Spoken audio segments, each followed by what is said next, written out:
બાતમીમાં એવું હતું કે આરોપીઓ સુમંત સિન્હા અને અસલમ ચૌધરી આ બંને અગાઉ પણ એનડીપીએસના કેસો આમના વિરુદ્ધમાં થયેલા છે. અને આ બંને આરોપીઓ સુમંત સિન્હાના જે રહેણાંકનું જે ઘર જે છે એ ઘરમાં ગેરકાયદેસર રીતે ગાંજાનો છૂટક ધંધો કરે છે વેચાણ અંગેનો.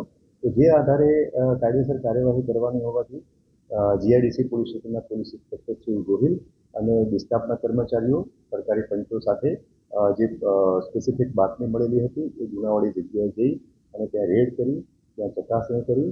તો એના રહેણાંકના ઘરમાંથી વનસ્પતિજન્ય એક ગાંજા જેવી લાક્ષણિક તીવ્ર વાસ ધરાવતો વનસ્પતિજન્ય પદાર્થ મળી આવેલો.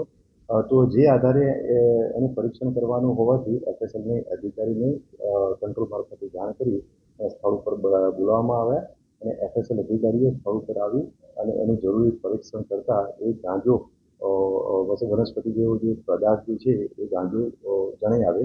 કે જે અનુસંધાને આ બંને આરોપીઓ વિરુદ્ધમાં એનડીપીએસ એક્ટ હેઠળ જીઆઈડીસી પોલીસ સ્ટેશનમાં ગુનો દાખલ કરવામાં આવેલો છે.